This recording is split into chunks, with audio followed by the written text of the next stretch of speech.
நீங்க பார்த்துட்டு இருக்கிறது பூடெக், நான் உங்க பூபதி. ஸோ இந்த வீடியோவில் எதை பற்றி பார்க்க போறோம்னா, ஸோ என் கையில் பார்த்தீங்க அப்படின்னா டாமினோஸோட பீஸா இருக்கு. ஸோ இது வந்து உண்மையான ரெகுலர் பீஸா பாருங்க. நான் இப்போ உங்களுக்கு ஓப்பன் பண்ணி காட்டுறேன். ஸோ இந்த பீஸாவை நம்மகிட்ட இருக்க ட்ரோனை வச்சு டெலிவரி பண்ண போகிறோம். நீங்கள் கேட்குறது கரெக்ட் தான். ஸோ இதுக்கு முன்னாடியே நம்ம ட்ரோனை வச்சு ஃபிஷிங் பண்ணியிருக்கோம். இது வரைக்கும் யாருமே பண்ணதில்லை. இன்னும் அந்த வீடியோ பார்க்கலன்னா மேலே ஐ பட்டனில் கொடுக்குறேன், செக் பண்ணி பாருங்கள். இப்போ நம்ம என்ன பண்ண போகிறோம்னா, இந்த ட்ரோனை யூஸ் பண்ணி பீஸாவை இதில் கட்டி என் ஃப்ரெண்டுக்கு வந்து நான் டெலிவரி பண்ண போகிறேன். ஸோ இது எப்படி ஒர்க் ஆகுது அப்படிங்கிறத பார்ப்போம். ஃபஸ்ட்டு ரோப் வச்சு இந்த ட்ரோனில் நம்ம வந்து இதை கட்ட போகிறோம்.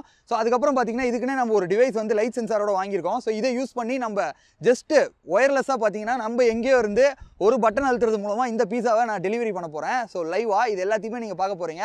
ஸோ மறக்காமல் இந்த வீடியோ ஃபுல்லாக பாருங்கள். ஸோ இது எப்படி இருந்துச்சுங்கிறது உங்களுக்கு தெரியும். இந்த வீடியோவை நமக்கு வழங்க ஒரு எம்ஸ்டாக். நம்மள நிறைய பேருக்கு இந்த ஷேர் மார்க்கெட்லாம் இன்வெஸ்ட் பண்ணணும், ட்ரேட் பண்ணணும்னு ஆசை இருக்கும். பட் எதில் பண்ணுறதுன்னு தெரியாது. நமக்கான பிளாட்ஃபார்ம் தான் பார்த்தீங்கன்னா எம்ஸ்டாக் பை மீராசெட். ஸோ இவங்க என்ன பண்ணிட்டு இருக்காங்க அப்படின்னு பார்த்தீங்கன்னா, இந்த ஸ்டாக் மார்க்கெட்டில் நீங்கள் பண்ண வேண்டிய எல்லா விஷயம், ட்ரேடிங்கு, ஐபிஓ, இல்லை நீங்கள் ஸ்டாக் வாங்கணும், விற்கணும், எல்லா விஷயத்தையும் இந்த பிளாட்ஃபார்மில் உங்களால் பண்ண முடியும். ஸோ இதில் நல்ல விஷயம் என்ன அப்படின்னு கேட்டிங்கன்னா, ஜஸ்ட் 5 மினிட்ஸில் நீங்கள் அக்கௌண்ட் ஓப்பன் பண்ணிக்கலாம். ஸோ நார்மலாகவே இந்த ஸ்டாக் மார்க்கெட்டில் நீங்கள் ஸ்டாக் வாங்குறீங்க, விற்கிறீங்க அப்படின்னா ப்ரோக்கேஜ் சார்ஜ், மெயின்டெனன்ஸ், நிறைய பிளாப்லாம் கட்ட வேண்டியதாக இருக்கும். Extra charges, hidden சார்ஜஸ்லாம்.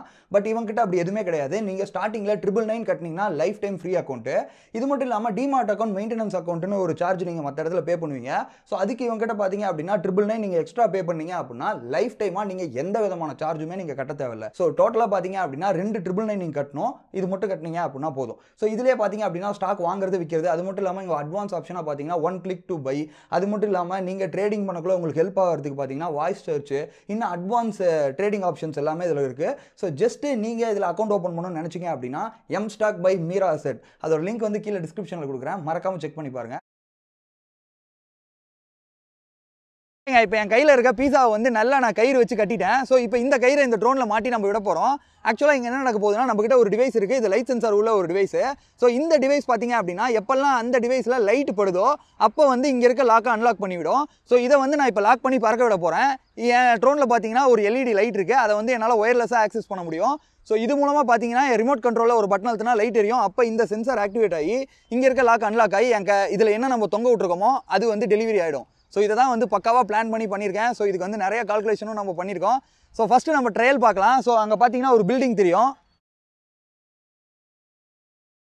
ஸோ ட்ரையலுக்கு நான் இப்போ அவுட்டோரில் இங்கேருந்து அந்த பில்டிங் கிட்ட என் ஃப்ரெண்டை நிற்க வச்சுட்டு நான் டெலிவரி பண்ண போகிறேன்.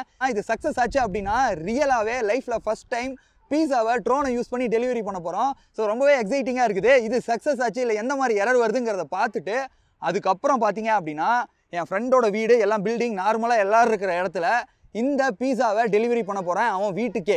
ஸோ இது எப்படி நடக்க போகுது, ஸோ எந்த மாதிரிலாம் இருக்க போகுதுங்கிறத ஃபுல்லாக பாருங்கள். அப்போ தான் உங்களுக்கு கிளியராக புரியும். ஸோ இந்த ட்ரோனில் இப்போ பீஸாவை கட்டி பறக்க விட்டு பார்க்கலாம்.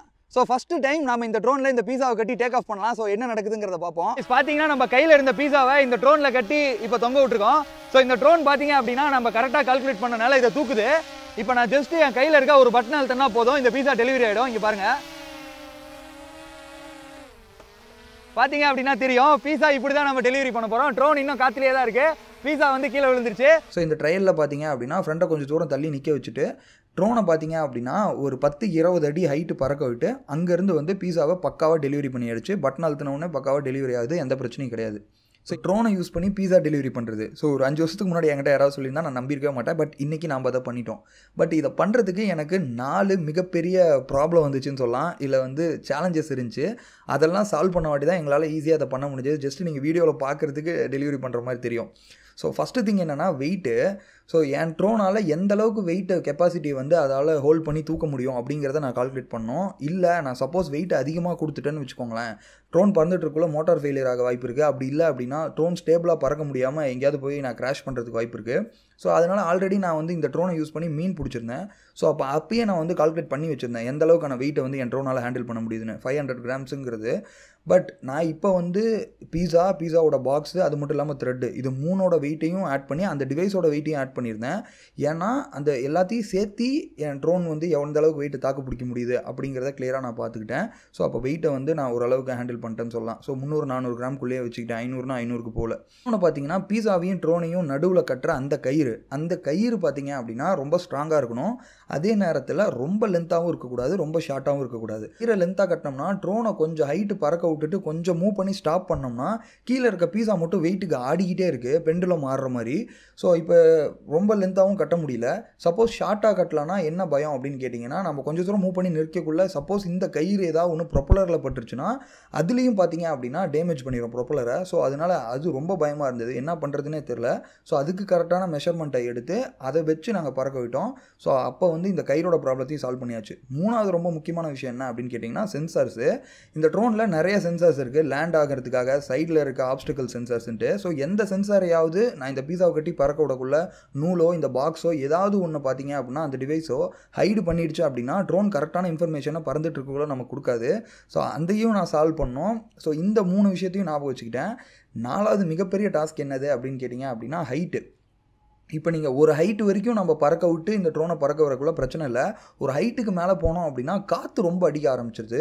இப்போ இந்த காற்று அடிக்கக்குள்ள என்ன ஆகுதுன்னா ட்ரோன் வந்து அதோட அல்காரத்தை யூஸ் பண்ணி அது ஸ்டேபிளாக நின்றுக்குது. பட் கீழே இருக்க இந்த வெயிட் இருக்குது பார்த்தீங்களா பீஸா. ஸோ இப்போ வந்து பட்டம் பறக்கிற மாதிரி கொஞ்சம் வேகமாக காற்று அடிச்சு நாமளும் கொஞ்சம் மூவ் பண்ணோம்னா இது வந்து கரகரன்னு சுற்ற ஆரம்பிச்சிருது. ஸோ அதுக்கும் பார்த்தீங்க அப்படின்னா எந்த அளவுக்கு ஹைட் போகணும், ஓரளவுக்கு மேலே விண்டு ரொம்ப அதிகமாக இருந்தால் என்ன பண்ணுறது அப்படிங்கிறது இது எல்லாத்தையுமே யோசிச்சு தான் இந்த டாஸ்க் வந்து எங்களால் கம்ப்ளீட் பண்ண முடிஞ்சது. ஸோ நீங்கள் நினைக்கிறதோட நிறைய கால்குலேஷன்ஸு, நான் தூங்கக்குள்ளே நிறைய யோசிச்சுட்டு இருப்பேன். அது மட்டும் இல்லாமல் பறக்க விடக்குள்ளே என் கையில் ஃபுல்லாக வேக்குது. ஏன்னா ஏதாவது கொஞ்சம் மிஸ் ஆச்சு அப்படின்னா ₹1 இல்லை ₹2 இல்லை, இந்த ட்ரோனோட ரேட் நான் வாங்கக்குள்ள 1,70,000 ஃபுல்லாக கோயா ஆகிடும். ஸோ இனிமேட்டு தான் மெயின் டாஸ்க் இருக்குது. என் ஃப்ரெண்டோட வீட்டில் நான் வந்து ட்ரோன் டெலிவரி பண்ணோம், அவன் மொட்டை மாடியில் நிற்கக்குள்ள. ஸோ இப்போ என்ன டாஸ்க் அப்படின்னு கேட்டிங்கன்னா, இங்கே 10 அடி 20 அடி தான் நம்ம ஹைட்டு பறக்க விட்டோம். பட் வீட்டுக்கிட்டலாம் பார்த்திங்கன்னா நம்ம பில்டிங்ஸ் எல்லாம் பெருசாக இருக்கும். ஸோ அப்போ நாங்கள் பார்த்தீங்க அப்படின்னா 50லேருந்து 60 அடி ஹைட் பறக்கணும். ஸோ இப்போ இந்த ஹைட்டு பறக்க விட்டு நான் கரெக்டாக வந்து லேண்ட் பண்ணி ட்ரோனை ஓரளவுக்கு கிட்ட போயிட்டு அப்புறம் நான் வந்து பீஸாவை டெலிவரி பண்ணணும். ஸோ இதுதான் டாஸ்க்கு. ஸோ கீழேருந்து பார்க்குறதுக்கும் மேலேருந்து பார்க்குறதுக்கும் பார்த்திங்கன்னா பறவை ஒரு பிரச்சனையாக இருக்குது. ஏன்னா திடீர்னு காக்கா வந்துருச்சுன்னா அது ஒரு ப்ராப்ளம். ஸோ இன்னொன்று பார்த்திங்கன்னா மேலேருந்து வீடை கண்டுபிடிக்கிறதுக்கே எனக்கு கொஞ்சம் டைம் ஆச்சு. என் மைண்டு பின்னாடி ஒரு தாட் போயிட்டே இருக்குது, நம்ம இவ்வளோ கால்குலேஷன் பண்ணியிருக்கோம், நம்ம இவ்வளோ விஷயம் யோசிச்சு பண்ணியிருக்கோம், பட் இருந்தாலும் ஏதாவது ஒன்று தப்பாச்சுன்னா ட்ரோன் ஃபுல்லாகவே கிராஷ் ஆகிடுங்கிறது. பட் அதை ஓவர் கம் பண்ணிட்டு தான் நான் பொறுமையாக ட்ரோனை கண்ட்ரோல் பண்ணேன். ஏன்னா கொஞ்சம் வேகமாக கண்ட்ரோல் பண்ணாலும் கீழே இருக்க பீஸா ஆட ஆரம்பிச்சிருது வெயிட் இருக்கனால. ஸோ ஃபைனலாக பார்த்திங்க அப்படின்னா கரெக்டாக ட்ரோனை என் ஃப்ரெண்டோட வீட்டுக்கு மேலேருந்து பொறுமையாக கீழே இறக்கி பீஸாவையும் அப்படியே பட்டன் அழுத்தி டெலிவரி பண்ணியாச்சு. ஸோ எந்த பிரச்சனையும் இல்லாமல் அவங்களும் அந்த பீஸாவை சாப்பிட்டாங்க. இந்த வீடியோ பார்த்தீங்க அப்படின்னா கிளியராக புரியும்.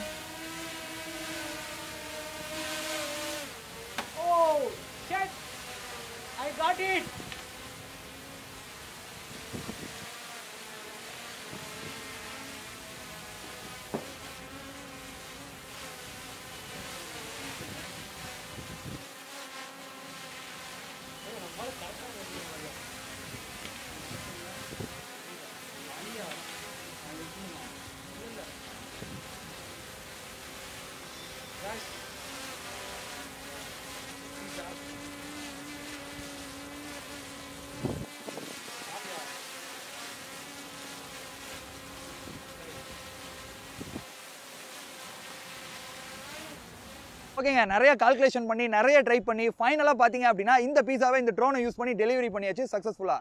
ஸோ ஆக்சுவலாக இது உங்களுக்கு தேவையில்லாத வேலை மாதிரி தெரியலாம். என்னை நம்புங்க, ஃபியூச்சரில் இந்த மாதிரி ட்ரோன்ஸ் தான் வந்து நிறைய எமர்ஜென்சி சுச்சுவேஷனில் உங்களுக்கு யூஸ் ஆக போகுது. ரெஸ்கியூ மிஷனாக இருக்கட்டும். ஸோ இதோட கெப்பாசிட்டி பார்த்தீங்க அப்படின்னா 1/2 கிலோ வரைக்கும் தான் இதால் தூக்க முடியும். ஸோ அதனால நான் சின்ன பீஸாவை டெலிவரி பண்ணேன். ஸோ இதுவே பார்த்தீங்க அப்படின்னா M200 இந்த மாதிரி நிறைய பெரிய பெரிய ட்ரோன்ஸ் இருக்குது. அதோட பேலோட் கெப்பாசிட்டி பார்த்தீங்கன்னா 2 கிலோ வரைக்கும் இருக்கும். ஸோ அதனால் எங்கேயாவது ஹாஸ்டேஜஸ் இருக்காங்க, ரெஸ்கியூ பண்ணக்குள்ள ஃபுட்டு கொடுக்கணும், வாட்டர் பாட்டில் கொடுக்கணும், ஃப்ளட் இருக்குது. ஸோ இந்த மாதிரி எர்த்குவேக் எந்த பிரச்சனைனாலும் ஃபியூச்சரில் கண்டிப்பாக ட்ரோன்ஸை வச்சு நிறைய யூஸ் பண்ண முடியும் அப்படிங்கிறதுக்கு இது ஒரு எக்ஸாம்பிள்னு சொல்லலாம். ஸோ இந்த வீடியோ உங்களுக்கு பிடிச்சிருந்தா மறக்காமல் லைக் பண்ணுங்கள். அதே மாதிரி இந்த ட்ரோனை யூஸ் பண்ணி நம்ம மீன்லாம் பிடிச்சிருக்கோம். இன்னும் அந்த வீடியோ பார்க்கலன்னா மேலே ஐ பட்டனில் லிங்க் கொடுக்குறேன், மறக்காமல் செக் பண்ணி பாருங்கள். இந்த மாதிரி நிறைய பைத்தியக்காரத்தனமான யூஸ்ஃபுல்லான வீடியோஸ் பார்க்கறதுக்கு நம்ம சேனலை மறக்காமல் சப்ஸ்கிரைப் பண்ணுங்கள். Love you guys, thank you for வாட்சிங் த வீடியோ.